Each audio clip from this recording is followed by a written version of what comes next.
Kabanata 10. Ang pagkawala ng anino. Bumabagsak pa rin sa kalangitan ng mga butil ng abo nang sumikat ang araw.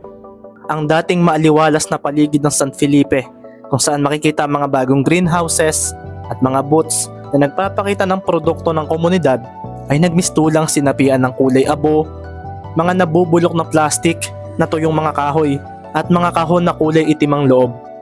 Tila ba itinapon lang basta ang ilang buwang pagod at pag-asa sa isang iglap. Nakatayo si Leandro sa gitna ng mapait na tanawing iyon. Pawisan siya at may marka ng mga uling na naiwan sa kanyang damit. Ang kanyang mga kamay ay nanginginig, hindi dahil sa lamig kundi dahil sa galit at inis dahil sa nangyari. Sa tabi nga niya ay magkakasama ang mga magkakapitbahay. May mga umiiyak, may mga nagbabantang maghiganti, at may hindi makapaniwala sa nangyari. Huwag kayong susuko, sigaw ni Leandro. Hindi para patahimikin ang lungkot kundi upang itaas ang loob ng mga tao. Hindi tayo dapat magpatalo sa pagsubok na ito. Si Maya nga ay basang-basa pa rin. May abo sa buhok at may kaseryosohan sa mga mata. Lumapit nga siya sa gitna at hinawakan ang kamay ni Leandro. Ang bagay na iyon na nagparamdam kay Leandro na kahit itakwil siya ng ibang narito ay may isang taong mananatili sa tabi niya. Laganap na nga ang investigasyon tungkol sa nangyari. Dumating na ang mga pulis na ipinadala ng munisipyo na pinangunahan ni Inspector Ramos. Katulong din nga niya ang taga Bureau of Fire sa pag-iimbestiga. Base sa mga ito ay hindi aksidente ang sunog na naganap. Nagmula sa gas sa palibot ng greenhouses ang apoy. Maigli nitong sabi habang pinagmamasdan ang mga sunog na bagay sa tapat niya. Nang sandaling iyon ay nagkataon na may CCTV na nailagay sina Leandro para makita ang greenhouses, at doon ay may nakita ang mga investigador nang tingnan ng kopya noon. Ilang residente rin ang nagbigay ng pahayag. Isang itim na SUV daw ang nakita nilang huminto na may dalawang lalaking nakaitim ang suot. Inakala raw nila ang mga tauhan iyon ni Sir Leandro, kaya hinayaan nila. Malinaw ba ang plate number? Tanong ni Leandro sa pulis.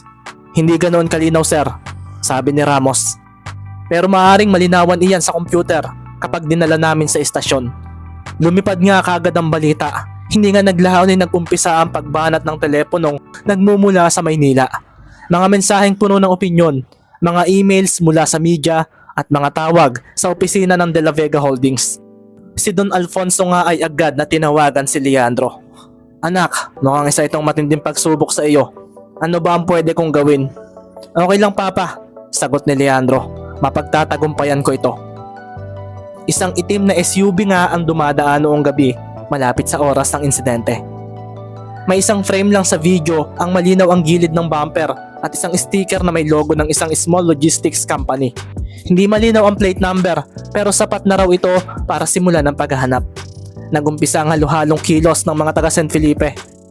Ilang kabataan na naghanap sa Karatig Barrio. Si Mang Ernesto nga at ang iba pang matatanda ay nagbigay ng listahan ng mga empleyado na kamakailan lang ay nagpakita ng kakaiba sa paligid. Si Don Vicente naman, sa kabila ng distansya niya sa mga usapin ng korporasyon, ay nagpadala ng kanyang kasamahan sa munisipyo upang humingi ng tulong sa mga records. May nagpakita rin ngang ibang bakas mula sa isang lugar. Isang maliit na tornilyo na hindi dapat naroon, isang piraso ng plastik na may logo, mga simpleng maliit na pirasong tila walang halaga. Ngunit para sa mga naghahanap ng katotohanan, ito ay maaaring maging koneksyon sa nangyari. Hindi nga naglaon ay may lumitaw na isang pangalan na hindi inaasahan. Si Rico, isang dating driver na nagtatrabaho para sa Altura Land Development. May takot sa kanya mga mata nang siya ay humarap sa pulis. Si Valdez, wika niya nang may pag-alinlangan. Namaneho ko minsan niyang itim na SUV pero hindi ako sinabihan kung para saan. Sa harap ng mga taga San Felipe, malinaw ang pag-aalangan ng iba na magsalita. Ngunit ang katotohanan ay unti-unti nang lumilitaw. Pinakita ni Rico ang isang message thread sa kanyang cellphone, mga appointments, mga pangalan ng address at isang maliit na transaksyon na ipinadala sa isang mobile wallet. Hindi pa ito perpekto dahil makikitang may takot at panlilinlang pa rin sa kanyang pagsasalaysay. Ngunit ang mga mahalagang linya doon ay ang mga pangalan, oras at ang pagkakaugnay ng itim na SUV sa kumpanya na ngayon ay nagiging sentro ng lahat, ang Altura. Ang balitang tungkol sa pagkakakilanlan ng sasakyan ay dumating sa opisina ni Valdez at Clara sa Maynila. Nagkaroon ng maikling pagpupulong at isang mainit na pag-uusap. Si Clara nga ay nakakita ng pagkakataon na iwasang madamay ang kanyang pangalan at agad siyang naglabas ng pahayag. Alam namin ang about sa sunog at tumutulong na kami sa investigasyon. Hindi kami open sa mga akusasyon na walang ebidensya. Ngunit sa likod ng kanyang mga ngiti ay may pag-aalinlangan. Sa San Felipe, hindi na nga nagpaligoy-ligoy si Leandro. Kasama ang isang barangay captain, pumunta siya sa kabilang opisina. Pumunta siya sa opisina ng altura sa lungsod noong kinabukasan. Doon nga ay nakita niya si Valdez na mukhang itinakwil na ang kumpanya nila. Anong may itulong ko, Sir Leandro? Wika ni Valdez na may pagkunwaring paggalang. Kayo ang may kagagawa noon, hindi ba? Tanong ni Leandro at ngiti naman ang unang tugon ni Valdez. Isa lang kami sa mga nag-i-inspeksyon. Ibig sabihin nito, maramihan kami. May nakita kami, mahinang sabi ni Leandro. May CCTV, may witness, at may nagpakitang log na may koneksyon sa kumpanya ninyo. Nagtagpo ang titig nila. Hindi ito nagwakas sa maayos at may tono ng banta sa hangin. Ngunit ang pinakamahalaga ng oras na iyon ay may pahiwatig na hindi lang mga ligaw na kriminal ang nasa likod ng sunog sa San Felipe. Sa kabila ng mga nangyari sa baryo ng San Felipe ay hindi tumigil ang mga tao sa paggawa. Kahit ang mga nasunog ay muli nilang itinatayo. Unti-unti man, pero ang importante ay tuloy lang sila sa kanilang sinimulan. Si Leandro at Maya naman ay magkasamang nanawagan sa mga volunteers. Nagpatayo sila ng pansamantalang shelters para sa mga naapektuhan. Hinati-hati ang natitirang buto para sa punla at nagpatuloy sa pagtatanim mula sa bagong stocks na inilagay nila sa ligtas na lugar. Nagpatuloy din si Leandro sa paglalakad sa mga bahay, nagbibigay ng mahigpit na pagyakap at nagsabing, "Hindi ko kayo papabayaan." Sa isang sandali, nagtagpo muli sila ng mga nasunog na greenhouses. May natirang frame at sa gitna nito ay may isang maliit na parte ng lupa na hindi natupok. Pinaghahawakan nilang dalawa ang maliliit na parte ng anino ng kinabukasan.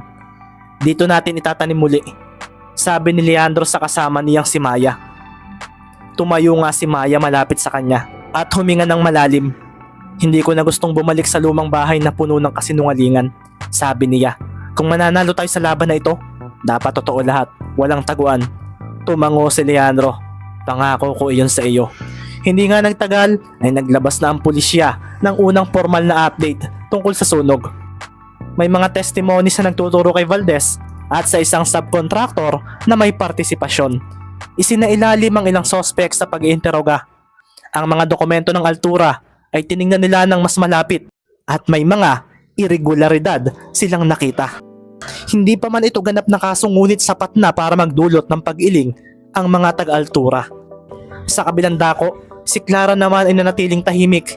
Hindi pa rin malinaw ang kanyang partisipasyon at may mga taon nagsasabi na siya ang utak at may iba na tumatangging paniwalaan iyon.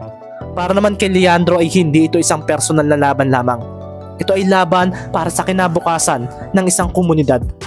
Sa dulo ng araw sa San Felipe, habang papalipas ang sandali, sa gilid ng natuyong lupa, kumapit ang kamay ni Maya sa kamay ni Leandro. Ang kanilang mga palad ay may bahid ng uling, may bakas ng pawis, ngunit kailanman hindi ito naging marumi sa mga mata nila. "Kaya natin to," bungad ni Maya. "Alam kong kaya natin," sagot naman ni Leandro. "Pero hindi sapat na kaya lang natin. Kailangan din nating maging matalino. Ang laban natin ngayon ay hindi lang laban sa apoy. Laban ito sa anino ng nakaraan na gustong sirain ang kinabukasan ng mga taong nabubuhay rito." At habang unti-unti silang naglalakad palayo, sa likod ng kanilang mga paa ay may bakas na magpapatuloy. Bakas ng pag-asa, pagkakamali at pag-ibig. Hindi pa tapos ang laban, ngunit may panibagong tapang silang bahay-bahay na dadalhin sa umaga. Ang anino ay naglalaho man sandali sa gilid ng araw. Alam nilang babalik itong muli. Ngunit ngayon, hindi na sila natatakot. May tanglaw na silang dala. Hindi galing sa pera o posisyon, kundi nagmula sa mga taong piniling tumayo at ipaglaban ang totoo. Maraming salamat sa mga sumubaybay sa kwentong ito. Sa ngayon, ito na ang pagtatapos ng istorya ni Leandro at ni Maya. Kung nagustuhan mo ang kwentong ito, mag-subscribe na sa ating channel. At kung gusto mo pang makabasa ng iba pang mga kwento, mag-subscribe ka na rin dahil maraming pang susunod na kwento kayong maririnig mula sa channel na ito. Maraming salamat.